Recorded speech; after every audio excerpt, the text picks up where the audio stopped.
Hubungan Jokowi dengan Prabowo saat ini kayak Tom and Jerry.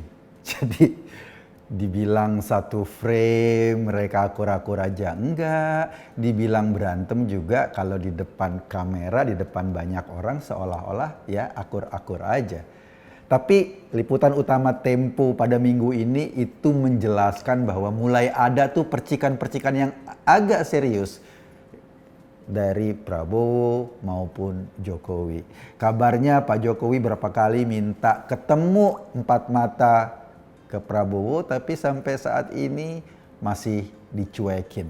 Kita nggak tahu bahwa kenapa Pak Prabowo kok agak cuek-cuek gitu sama Jokowi sekarang. Padahal kan dulu ketika 2024 saham Jokowi terhadap kenaikan Prabowo dianggap sangat signifikan.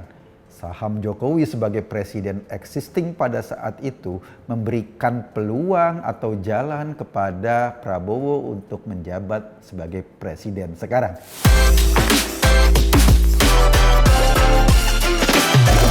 Ini mau ditagih, tapi Pak Prabowo bilang, loh gimana tuh kok mau nagih sekarang? Kan sudah tuh anaknya bisa jadi wapres.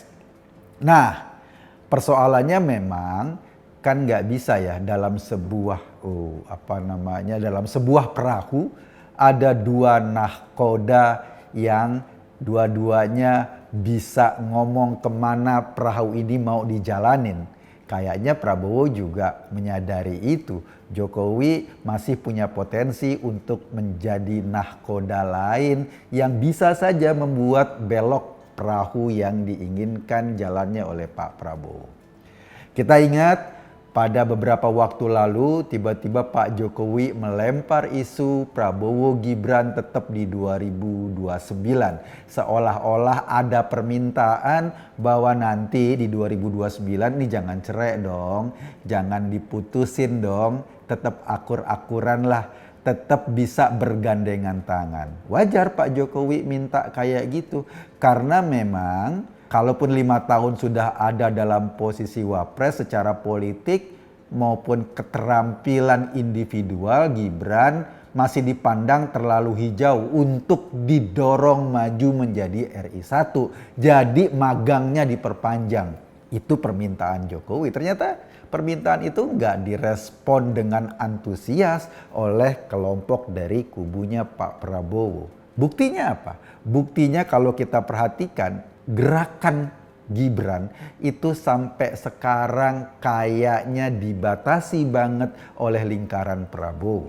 Misalnya gerakan dia ke masyarakat, gerakan dia untuk beraktivitas sebagai wapres itu nggak sebebas sebelumnya. Jadi seolah-olah ini bukan wapres tetapi adalah kompetitor potensial. Nah, Gibran juga pasti sadar itu. Jokowi juga pasti sadar itu. Karena itu, sekalian dia minta tetap Prabowo Gibran, Jokowi lebih memilih juga untuk meningkatkan leverage politiknya, meningkatkan kekuatan politiknya, misalnya dengan rencana untuk keliling Indonesia atau masih ngumpulin banyak orang di rumahnya sampai saat ini yang seperti rumah para peziarah, orang pada datang ke situ untuk bertemu dengan Jokowi. Bukan cuma itu, Gibran sebagai wapres saat ini juga sudah membangun basis-basisnya dengan mengaktifasi para relawannya. Jadi sekarang relawan-relawan Gibran mulai dibentuk. Kecambahnya ya mereka sebagian besar adalah mantan relawan Jokowi yang sekarang turun warisan jadi relawan Gibran gitu loh. Ya wajar. Pada 2024 waktu itu Pak Prabowo melihat Gibran sebagai aset. Sebagai jembatan yang membuka peluang dia untuk naik sebagai presiden. Tetapi apakah sekarang pandangannya Gibran tetap sebagai aset? Kan belum tentu. Kalau ngelihat kondisi politiknya saat ini barangkali pandangannya Gibran nggak lagi sebagai aset tetapi sebagai beban politik. Kenapa sebagai beban politik? Ketika misalnya Pak Prabowo ingin banget memasukkan PDI dalam gerbong koalisinya, Kan Gibran dianggap sebagai hambatan. Nggak mungkin partai yang dipimpin oleh Bu Mega ini masuk ke gerbong ketika Gibran masih di situ. Jadi pada saat ini ada pikiran bahwa Gibran sebagai beban untuk politik Prabowo ke depan. Beban untuk konsolidasi kekuasaan yang maksimal. Karena itu Gibran juga sadar pandangan ini. Dia bukan cuma diem-diem saja. Dia bergerak. Dia keliling Indonesia. Ada ratusan titik yang sudah didatangi di seluruh Indonesia yang dirancang oleh orang-orang di sekitarnya yang kemudian ini menjadi warning juga bagi gerakannya Prabowo. Kubu Prabowo merasa bahwa ini adalah potensi ancaman bukan cuma di 2029 loh. Dalam sistem politik Indonesia, ancaman terhadap seorang presiden bukan datang dari kelompok oposisi, bukan datang dari kelompok penentang, bukan datang dari orang-orang jauh. Dalam sistem politik di Indonesia, ancaman paling nyata posisi presiden adalah wakil presiden. Kita sudah punya bukti dong, ketika Pak Harto jatuh siapa yang gantiin? Kan wakilnya. Ketika Gus Dur jatuh siapa yang gantikan? Kan wakilnya. Artinya apa? Artinya kalau ada satu kondisi yang membuat seorang presiden harus lengser, yang diuntungkan adalah wakil presiden. Dan Gibran posisinya sebagai wakil presiden dan dia tentu saja anaknya Jokowi yang bekas presiden Indonesia. Sehingga penglihatan ini membuat Prabowo lebih berhati-hati untuk memberikan peluang sangat besar kepada Gibran untuk memainkan potensi politiknya ke depan. Tetapi kita jangan lupa bahwa besok dalam pemilu di 2029 MK sudah mengeluarkan keputusan tidak ada lagi presidensial threshold. Kalaupun misalnya Gibran gak gandengan sama Prabowo, dia masih memungkinkan maju sendiri, syaratnya asal ada partai yang mau mendukung dia. Sehingga ini juga menjadi potensial ancaman. Wajar kalau kemudian gerakan-gerakan Jokowi dicurigai oleh kubunya Prabowo. Dan wajar juga misalnya ketika Prabowo agak ogah-ogahan atau agak menahan diri untuk duduk lagi satu meja dengan mantan presiden yang katanya pernah menjadi mentornya atau pernah menjadi gurunya dalam berpolitik. Kata-kata hidup Jokowi ini kan sekarang sudah mulai menghilang. Yang sekarang sering terdengar adalah saya ini berbuat ini, saya ini sangat merah putih, saya ini sangat cinta rakyat, saya ini pengen rakyat sejahtera. Kata-kata hidup Jokowi sekarang sudah tidak terdengar lagi. Nah, fenomena ini membayangkan kita kira-kira Indonesia ke depan ini kayak apa sih? Indonesia ke depan ini akan seperti apa bila kekuatan-kekuatannya ini seperti ini? Bila pertarungan politik justru terjadi di lingkaran elit atau pucuk-pucuk elitnya. Bahwa gesekannya terjadi antara kelompoknya Wapres dengan kelompoknya Presiden. Tentu yang masih punya power adalah kelompoknya Presiden. Tetapi misalnya fenomena penangkapan Roy Suryo, Tifa kemarin kan mengindikasikan bahwa mantan presiden masih bisa loh mengendalikan kekuatan untuk bertindak terhadap orang-orang yang memusuhi Jokowi. Sehingga orang masih melihat ada kekuatan Pak Jokowi di situ. Yang kedua, langkah-langkah Prabowo yang kemudian kita rasakan sekarang ini diindikasikan banyak memotong kekuatan-kekuatan ekonomi yang dulu berdiri di belakang Jokowi. Para pengusaha tambang atau para konglomerat, para oligarki ekonomi yang dulu berdiri di belakang Jokowi. Ini merasa semua kebijakan Prabowo atau arah kebijakan Prabowo ingin memotong mereka.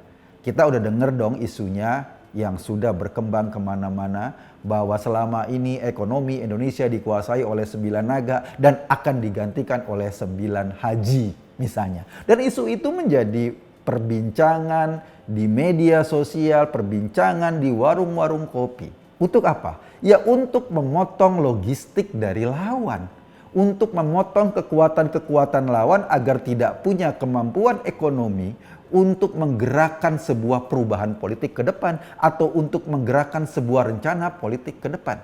Tentu kalau sudah kayak gini berarti kan Prabowo sama Pak Jokowi ada kemungkinan, nah ini tetap ada kemungkinan berpisah jalan di 2029. Kalau berpisah jalan di 2029, ini kan menandakan nanti pertarungannya akan lebih seru lagi. Itu kalau politik jalannya normal. Tapi jangan lupa bahwa kondisi ekonomi kita pada saat ini, semua orang juga ngerasain tidak baik-baik saja. Ketika ada konflik elit, ketika ada gesekan politik yang makin lama makin membesar, lalu gesekan ini tercermin juga dalam krisis ekonomi. Nah, itu yang mungkin membuat arah politik atau arah perjalanan politik tidak normal-normal saja. Asumsinya kalau nggak normal-normal saja, maka 2029 sebagai sebuah titik untuk pergantian kekuasaan atau memilih pemimpin baru, jangan-jangan malah tidak kejadian. Jangan-jangan prosesnya jauh sebelum itu. Karena apa? Karena kalau sudah krisis ekonomi berhimpitan dengan krisis politik, ini sangat membahayakan kita sebagai rakyat. Kita mah nggak peduli deh mau presidennya gimana atau mau presidennya siapa. Yang paling penting mereka berpikir tentang kita, tentang kesejahteraan masyarakat, tentang kepentingan hari-hari kita. Tapi persoalannya adalah ini para elit, terutama yang memegang kekuasaan, berpikirnya cuma 5 tahun ke depan, cuma pemilu ke depan. Baik kubu yang satu maupun kubu yang satunya lagi. Sehingga semuanya bisa dikorbankan demi 2029. Itu yang paling repot. Dan kita sebagai masyarakat akan menjadi korban kalau ekonomi ini berantakan. Kalau suasana politik tidak stabil. Kalau suasana politik penuh intrik dan penuh gesekan. Yang kena ya kita. Yang kena masyarakat. Jadi sebetulnya kita menghimbau kepada para elit ini untuk berpikir lebih panjang atau lebih jauh dari sekedar pemilu berikutnya. Berpikir atau merencanakan sesuatu yang lebih panjang dari sekedar pemilihan berikutnya. Karena apa? Karena ini bangsa yang besar. Nggak bisa cuma direncanakan 5 tahun saja. Nggak bisa kebijakan-kebijakannya cuma difokuskan untuk menang pemilu saja. Yang dikorbankan adalah kita. Yang akan dikorbankan adalah anak-anak kita. Yang akan dikorbankan adalah adik-adik kita. Karena merekalah yang akan merasakan dampak paling serius dari ekonomi yang morat-marit. Mereka merasakan dampak yang paling serius dari kebijakan yang hanya berpikir jangka pendek tanpa memikirkan bahwa mereka akan hidup di Indonesia dalam jangka yang panjang. Ini yang merepotkan kita. Kalau soal konflik atau gesekan atau isu perbedaan pandangan antara Jokowi sama Pak Prabowo, kita mah nggak peduli deh. Ya itu memang urusan mereka, biarkan mereka berpikir seperti itu. Tapi sekali lagi yang kita minta adalah monggo berpikir lebih jangka panjang demi rakyat. Berpikir lebih jangka panjang demi masa depan kita yang lebih baik. Kalau cuma berpikir untuk 2029, mudah-mudahan di 2029 cita-citanya nggak tercapai. Gue Eka Guntadi. Terima kasih.